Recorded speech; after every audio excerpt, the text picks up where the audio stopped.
Court, Madam Deputy Chief Justice, Chief Justice Emeritus, the Honorable Willie Mutunga, and the Honorable David Maraga, Chief Justices from various parts of our continent, judges of the Supreme Court, distinguished judicial officers from different parts of our continent, ladies and gentlemen, and our visitors, good morning and welcome. Welcome to Nairobi and welcome to Kenya.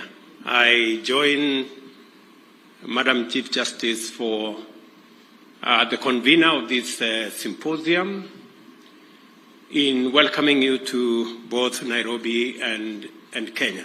Let me volunteer some information about Nairobi and about Kenya. About Nairobi, this is the city that has a national park within 10 minutes from your hotel. So you may find some lion or cheetah, because sometimes they escape from the national park. Please be careful, because they are not domesticated. Welcome to Kenya. And again, on this one, I speak with the authority of a scientist, being a scientist myself, that science has proved that Kenya is the cradle of mankind. You may find yourself having this feeling that you are more at home here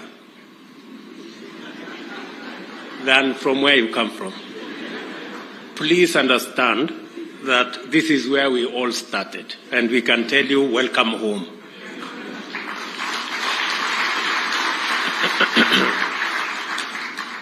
And it is inspiring to be here to witness Africa's judicial leadership as you mobilize your judicial authority, intellectual power, and moral commitment to intervene in our generation's defining struggle. I am highly encouraged to note the depth of thought in your appreciation of the existential magnitude of climate change and of the imperative for urgent action by all stakeholders anchored on common institutional coordination. Although climate change is a universal existential threat, there is good reason for Africa's institutions and leadership to drive the agenda of mitigating its effects and eliminating the human activity that is driving it. The first reason is the fact that Africa is by far the least polluting continent, yet it is by far the most adversely affected by climate change.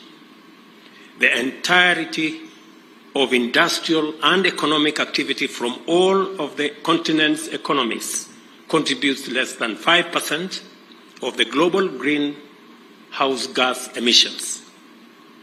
These emissions are the cause of a steady and dangerous rise in global temperatures, which have resulted in the extinction of plants and animal species, rise in sea levels, disruptions in climate patterns, drought, and desertification. The brunt of these adverse effects and impacts has been borne by vulnerable African populations residing in less developed parts of the world. Droughts are more frequent and more severe. Our region has undergone a 5-season-long drought that has decimated domestic and wild animal populations, wiped out food crops, disrupting and threatening the lives of millions of people. Water stress caused by climate change has been devastating, both directly and as a driver of conflict over water and pastures. Poverty has been exacerbated by loss of livestock, which forms the mainstay of pastoralist economic livelihoods, and massive crop failure, which weakened the foundations of farming economies.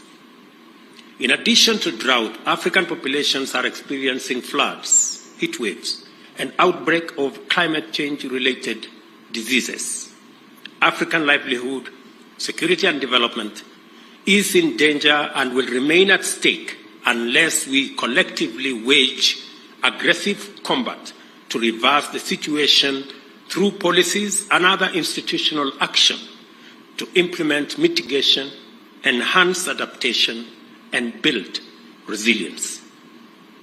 The looming climate disaster is particularly tragic for Africa, which is entering a new, promising era of peace and prosperity as the continent of the future. Many vital indicators have found that indeed Africa is rising, powered by its youthful population, energy, resources, and hope. It is important for Africa to undertake concerted action to win the war on climate change because it is disproportionately affected by its adverse impacts and also because necessary global responses to climate change are going to institute structural change. The institutional configurations and economic resets emanating from this structural change will install Africa not only as a continent of the future, but as the world's green economic superpower. Africa is abundantly endowed with all the resources required to power green industrialization. Our clean and green power potential is incomparable. Just to give you indications, 92% of our grid in Kenya is clean and green.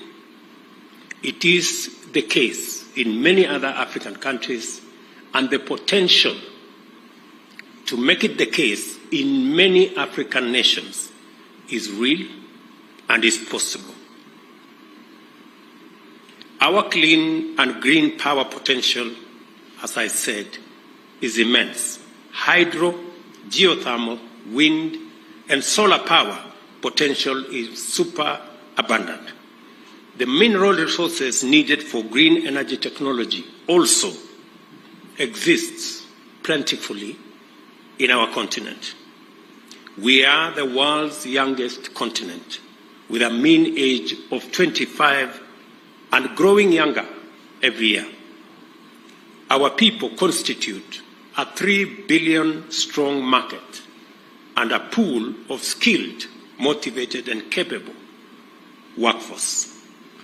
Future global sustainability will depend on a robust engagement with Africa in many fundamental ways. The world knows this, and African institutions and stakeholders must be ready for this engagement. And that is why this symposium is very important. I am very proud of the firm commitment demonstrated by the African Union in this matter. At COP27, which was held last November in Sharm el-Sheikh in Egypt, Africa's voice was clear. The development path taken by the world's economic and industrial powers is unsustainable and prejudicial to Africa and the global South. Climate change has brought home that fact in sobering detail. Africa is emphatic that although prosperity is an urgent goal to liberate our people from the indignity of poverty and inequality, the path of pollution is not an option. The African Union prefers a more ecologically responsible industrialization, one that promotes multi-sectoral climate resilience in agriculture and food systems, water resources, energy, transport and infrastructure, among others. We also insist, quite firmly, that international development financing must be more appropriate for the needs of our existential moment in terms of how much resources is accessible, affordable, and adequate. In February, I was encouraged to witness the impressive level of activity accomplished by African group of negotiators, especially at COP27, as well as the various African climate change initiatives. The Committee of African Heads of State and Governments on Climate Change, which I chair, also coordinates various African climate change commissions that are doing extremely important work in many regions of our continent to implement the Africa climate change and green recovery agenda.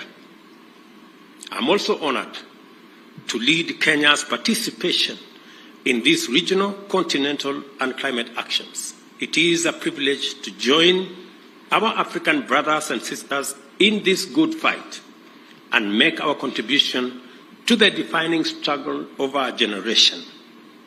Africa is alive to the imperative of this moment in a way that is simply inspiring. I will share with you Kenya's experience of this journey so far. From the very inception, our aspirations for economic development and shared prosperity has been inextricably tied to a firm commitment to environmental sustainability. In my earlier statement, I did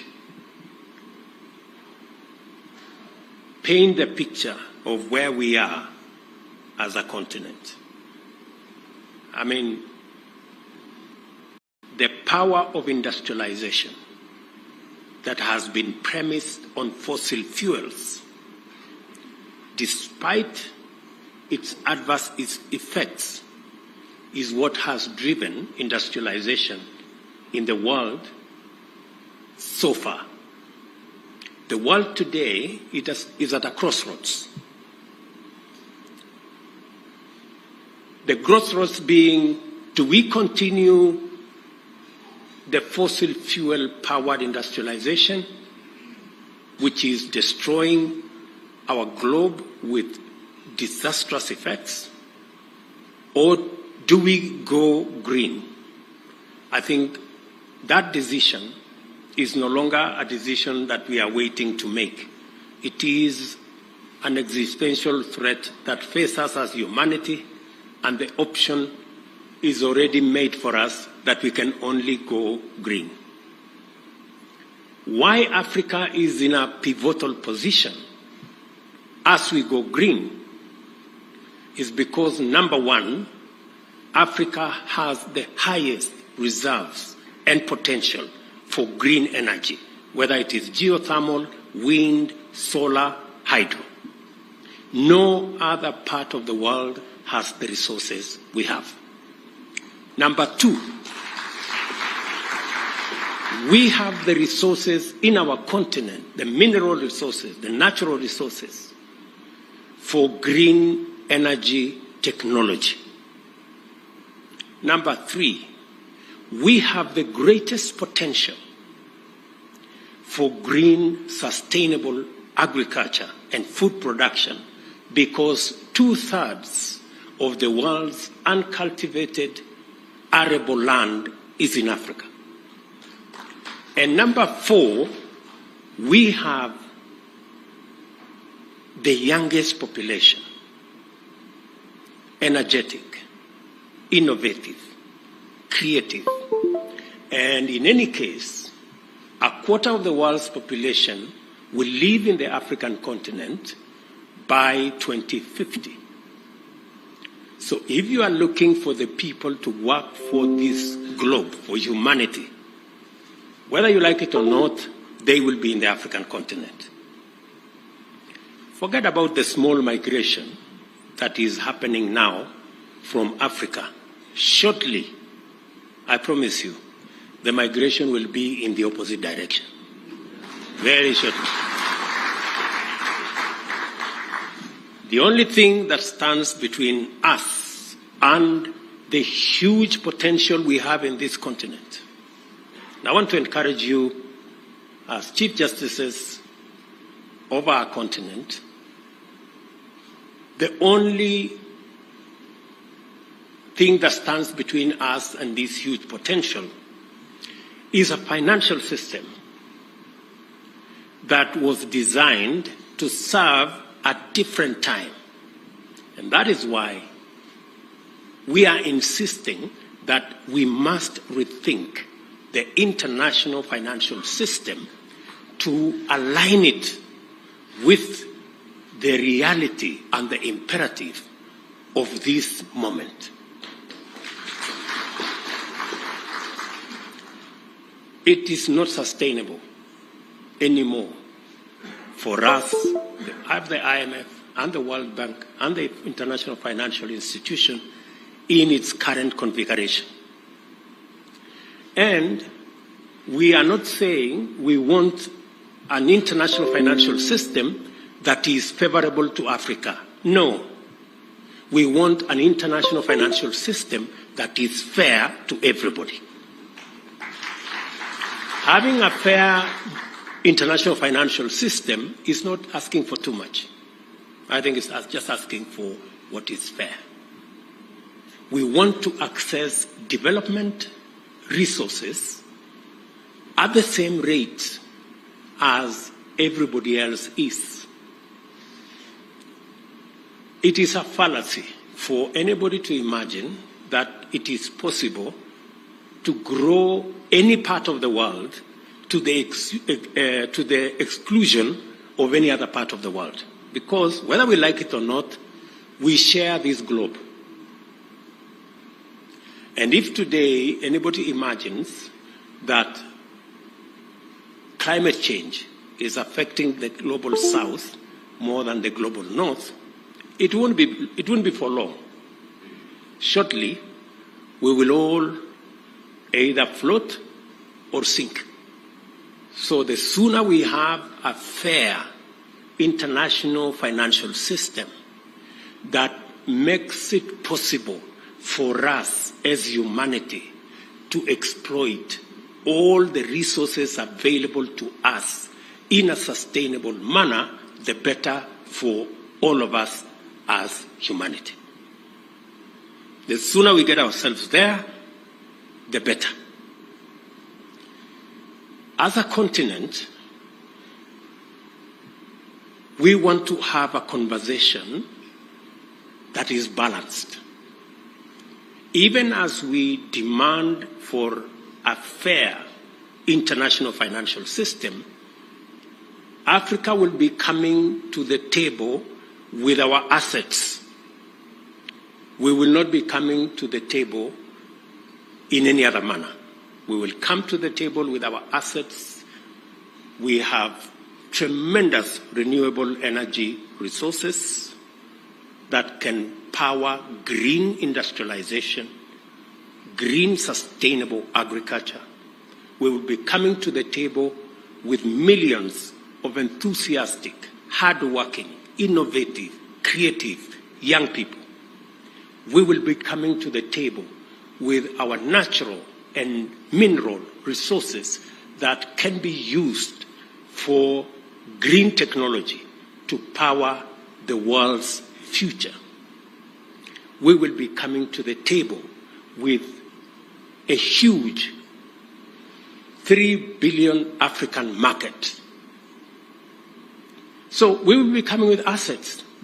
And I think, good people, we must make our case unapologetically so that we can occupy our place on the table.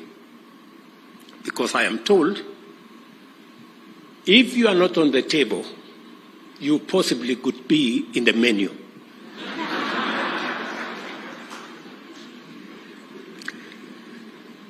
Of Kenya goes further, and when we enacted a new constitution in 2010, we placed the environment at the foundation of our normative and institutional architecture. The fourth paragraph of our constitution's preamble states that our respect for the environment and determination to sustain it was one of the motivating premises in enacting our constitution. Article 42 entrenches a clean and healthy environment as a fundamental human right, while Article 67 and 70 set out the framework for the enforcement of environmental rights and obligations. Once we enter the domain of rights and obligations, the respective mandates of the three arms of government automatically follow. Article 21, the state is required as a fundamental duty to take legislative, policy, and other measures required to actualize these rights. Because of the centrality of land in economic and social and cultural and environmental discourse, the Constitution institutes a robust framework for land and environmental governance with a dedicated constitutional commission and the consequential establishment of the Land and Environment Division of the High Court. The Court adjudicates matters related to land, including natural resources and environmental sustainability. As a matter of national policy, Kenya has been involved in environmental diplomacy since the early years of our republic. At the famous Stockholm Conference in 1972, my predecessor and all of us, we impressed on the United Nations for the need to have a dedicated multilateral environmental agency and lobbied to host it in Africa. As a result, the headquarters of the United Nations Environmental Programme, UNEP, is based here in Nairobi. It means it remains the only UN global headquarters in the global south. And for your information, the largest. In 1992, Kenya called the world's attention to the emerging threat of depletion of the ozone layer by toxic emissions and to the buildup of greenhouse gas emissions, which posed dangerous consequences on life on Earth. Today, we remain strongly committed to our national tradition of championing ecological responsibility throughout the world, but starting here at home. In 2016, Parliament enacted the Climate Change Act, providing us the institutional framework to anchor the national response to climate change. It also legislated the Environmental Management and Coordination Act, which sets out the principles, standards, and procedures for the sustainable use, conservation, and management of the environment and all our natural resources. In December last year, I launched a national tree planting drive. The Forest and Rangeland Restoration Initiative aims to grow 15 billion trees by the year 2030, and this will increase the national tree cover from the current 12.3% to 30%, which will be 3 times the constitutionally mandated minimum of 10%. It will further contribute to our African Landscape Restoration Initiative target, as well as other initiatives to restore degraded lands, forests, and water towers.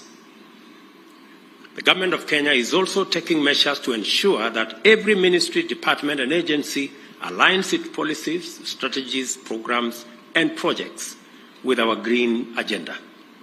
Strengthening the role of judiciaries in addressing climate change in Africa, which is the theme of this symposium, is highly appropriate, and it is also of fundamental significance to our collective readiness to take up global leadership in post-transition economic and industrial order, and thus usher the world into a future of green, clean, and inclusive prosperity.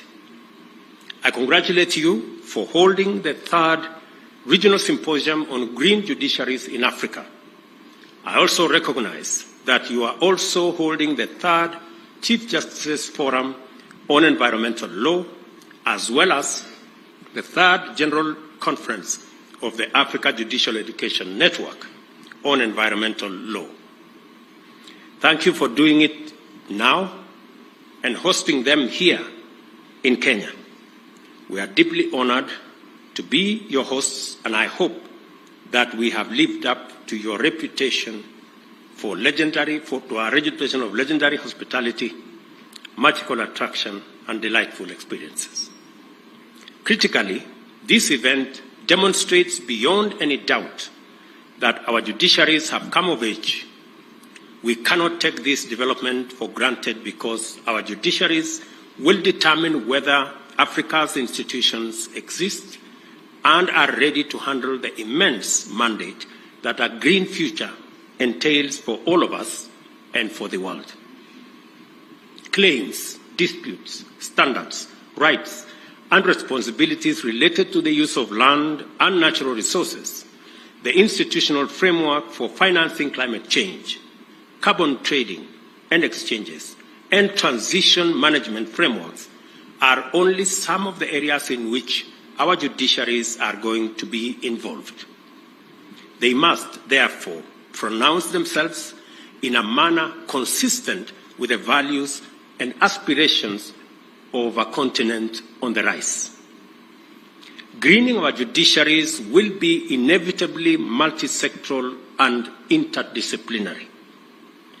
Beyond local and international human rights, constitutional, environment, trade, and economic law, our judiciaries must be exposed to diverse fields such as ecology, economics, agriculture, food systems, trade and finance, carbon markets, energy, and infrastructure, just to mention a few. To fully play your part in arbitrating and auditing Africa's aspirations to lead a new industrial revolution, our judiciaries will have to collaborate across the length and breadth of our continent, engage with diverse knowledge domains, and interact with numerous sectors. They should also formulate a unified understanding of sustainability as the guarantor of prosperity, peace and security, ecological integrity, and human well-being. Your decisions will matter a great deal. They will shape climate governance and enhance environmental justice by promoting accountability for environmental harm and facilitating collective action by all stakeholders. A few days ago, the UN General Assembly passed a resolution that the International Court of Justice renders an opinion obligating the world's biggest emitters to take responsibility for their actions. I equally challenge our judiciary to be creative and imaginative and develop jurisprudence that will enhance climate action based on the polluter pays principle.